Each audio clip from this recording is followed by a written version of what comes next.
Let's start it. Okay. Now, whenever we require some expression for solving the problem with respect to the plane wall or composite wall, that expression we get it from this derivation. Okay. Now, we'll see a derivation on a plane wall, how the heat conduct through a plane wall and what is the expression we are getting. Now, uniform thermal conductivity, it means that we are having the K is uniform throughout the material. Under this, consider a plane wall of homogeneous material through which heat is flowing only in x direction. It means that we are considering a plane wall which is of uniform thermal conductivity, that is of homogeneous material, and the heat is flowing only in x direction. It means heat can flow in all the direction.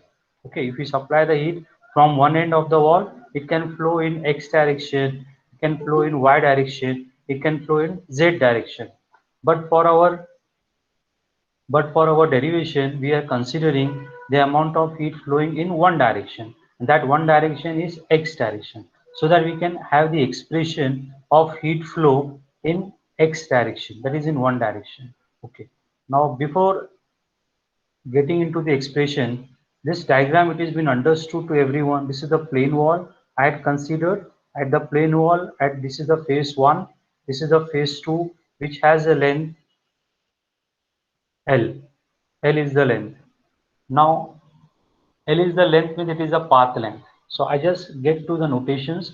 Q is the amount of heat flow through the plane wall. K is the thermal conductivity of a given material. T1 is the temperature at phase 1 and T2 is the temperature at phase 2. So due to the difference of temperature, the amount of heat flows from phase 1 to phase 2 through a plane wall. Now I had considered a small elemental area, a small area in a plane wall, which I had considered that dx is the path length and dt is the temperature change of that area. Okay. Now if I want to draw the electrical resistance diagram of the entire plane wall, I can draw in this way. Now it means that this is the T1, this is the T2. So T1 and T2, it is the temperature at phase 1 and 2. So in between these two phases, we have an electrical resistance.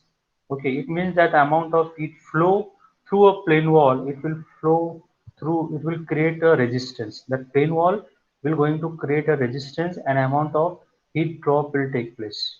As it is a steady state condition, so the same amount of heat flows through a plane wall. And RTH, that is the conduction thermal resistance, it is L by K, which we are going to derive from this equation in this derivation. Now, the notation has been already clear. L is the thickness of plane wall. Now, in a conduction, we consider AC, that is the cross sectional area. K is the thermal conductivity of a wall material. T1, T2 is the temperature maintained at the two faces 1 and 2 of the wall respectively.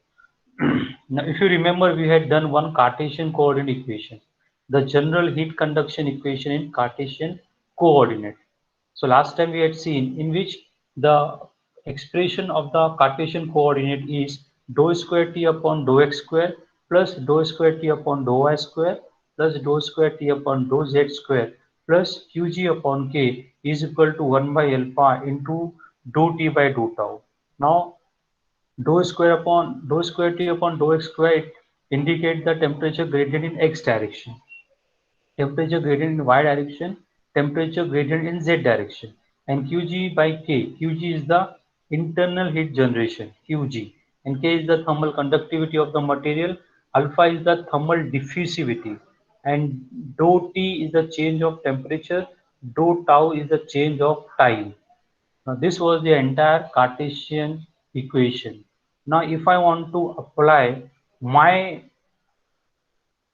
derivation, that is my consideration into this expression.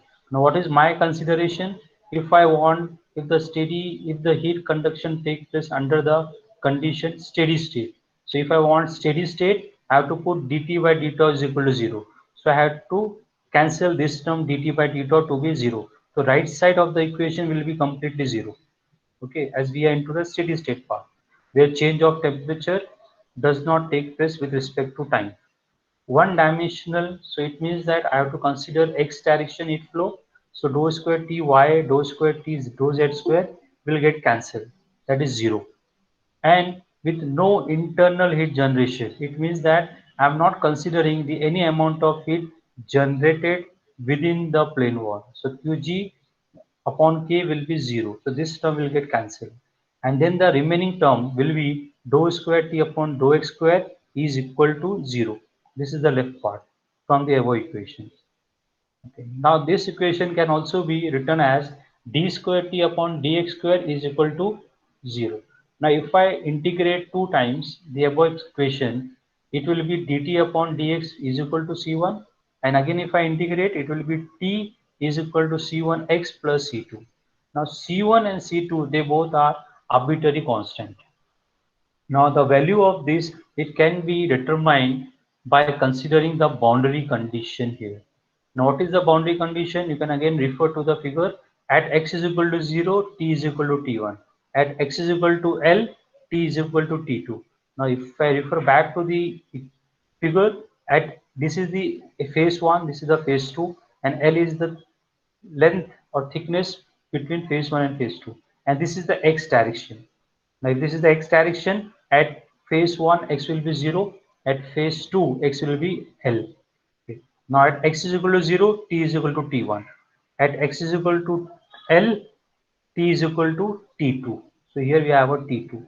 The same boundary condition, if I apply the same boundary condition, what I will get?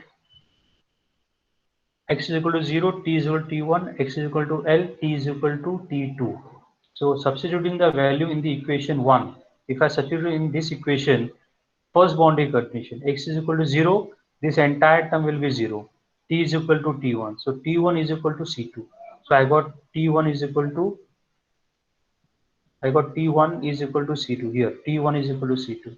So this I got arbitrary constant C2 value after applying the first boundary condition. If I apply the second boundary condition, x is equal to L at t is equal to T2 in this equation number 1. If x is equal to L, here T2 is equal to C1 into L plus C2. C2 is here T1. So if I put it here, I will get the expression as C1 is equal to T2 minus T1 upon L. So it means after applying the boundary condition in the equation number 1, I got the value of C1 and C2. So this C1 and C2, if I substitute back in equation number 1, I can get the expression of temperature. So substituting the above values of C1 and C2 in equation number 1, we get T is equal to, there is the expression this, T is equal to T2 minus T1 upon L into X plus T1. Now this is the equation number 2 I got. Okay.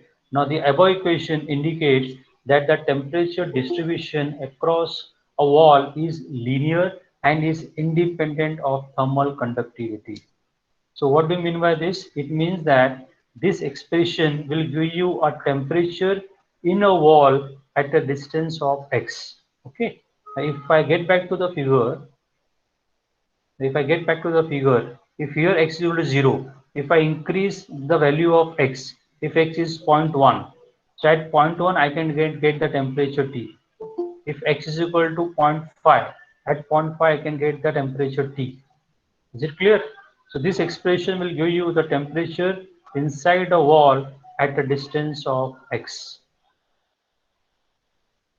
Okay, now if I want to calculate the amount of heat flow through the wall, so the above equation indicates that temperature distribution across the wall is linear and is independent of thermal conductivity. Now if I want to calculate the heat flow through the plane wall, I have to make use of Fourier's equation. So Fourier's law, Q is equal to minus Ka dt by dx, where dt by dx is the temperature gradient. So equation 2, it is in terms of T. I have to convert it into dt by dx. So if I take a dt by dx is equal to d by dx of t. So the t part I'm writing it here. So if I take a derivative of this, it will be t2 minus t1 upon L, which I indicate from equation number 2. Now this dt by dx, if I substitute in a Fourier law, what I will get? I'll be getting q is equal to minus Ka instead of dt by dx.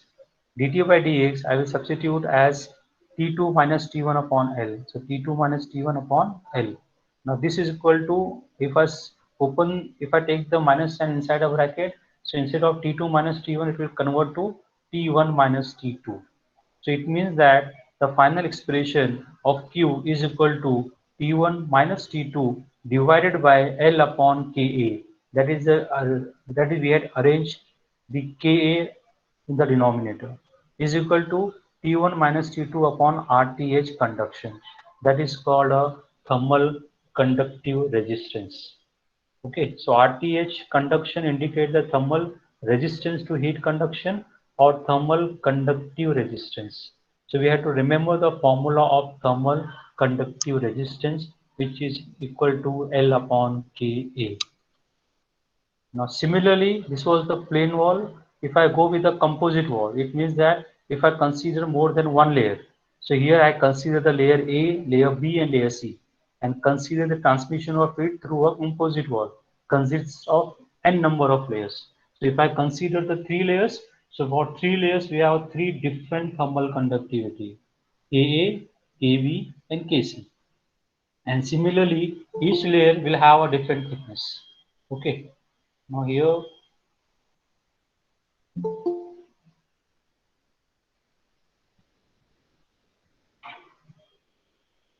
La, Lb, and Lc, they are the thickness of each layer, A, B, and C respectively. And Ka, Kb, and Kc, they are the thermal conductivity of each layer. And T1, T2, T3. Now, T1 and T4, they are the temperature at phase 1 and phase 4 respectively. And T2 and T3, they are the temperature at the interfaces 2 and 3 respectively. Okay. And this is the temperature profile which look like a linear temperature drop.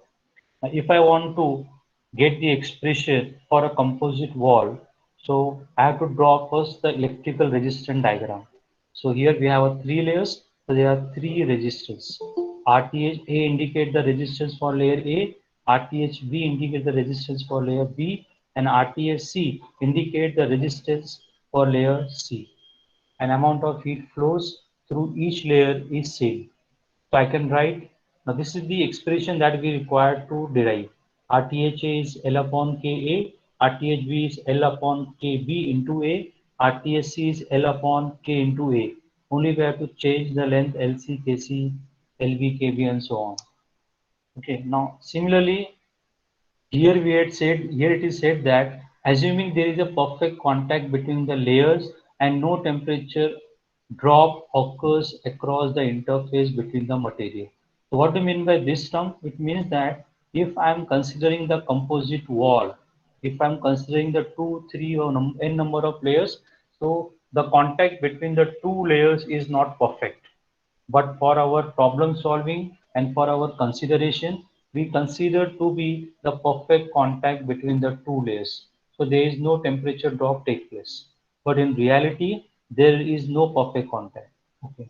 Now by considering there is a perfect contact between the two layers, now this is the notation that we had already seen. We can apply the energy equation here. Now if I apply the energy equation, so Q is equal to Ka, that is the Fourier law, Ka T1 minus T2 upon La. Similarly, Fourier law applied for each layer, layer A, layer B, layer C. So we have a temperature difference T1 minus T2 and Kb into A T2 minus T3 upon Lb and Kc into A T3 minus T4 upon Lc. If I consider rearranging the above expression, we get T1 minus T2. Now, if I rearrange this term, so if I take temperature on the left side, the left part will be Q into L upon Ka. Similarly, if I take T2 minus T3, the left part is Q into Lb upon Kb into A, and so on. So in this way, we had rearranged the above equation in terms of temperatures. So we got equation 1, equation 2, equation 3. Now if I add 1, 2 and 3, I can see that T1, if I add to T2, so T2 is minus and T2 is plus. So will they cancel? T3 and T3 will get cancelled. The left part is T1 minus T4 is equal to, in all the three equations, I can see Q is common.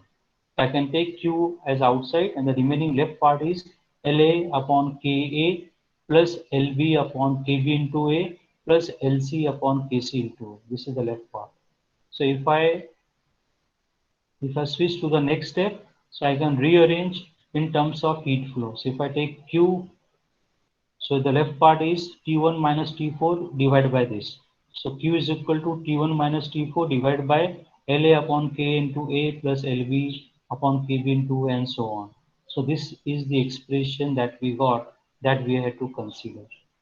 Now based on this, Q is equal to T1 minus T4. Now this can also be written as RTHA plus RTHB plus RTHC. It means that whenever we have a composite wall, the equation will be the same. That is Q is equal to del T upon RTH. Only for composite wall, we have to take the summation of RTH. That is addition of all resistance. RTHA plus RTHB plus RTHC and so on. So if I rewrite the above equation in terms of n number of layers, so it will be Q is equal to change of temperature, that is the initial temperature minus final temperature. So this T1 minus T of n plus 1 divided by summation of 1 to n L upon Ka. So this can be written as L upon K, so that if you have layer 1, so it will be La upon K into A. If you have layer B, it will be Lb upon Kb into A, and so on. So in this way, we can have the derivation on a composite wall.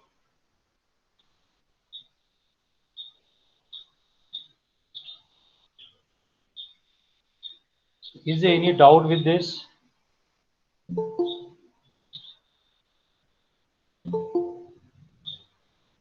Is there any doubt with this? No, sir.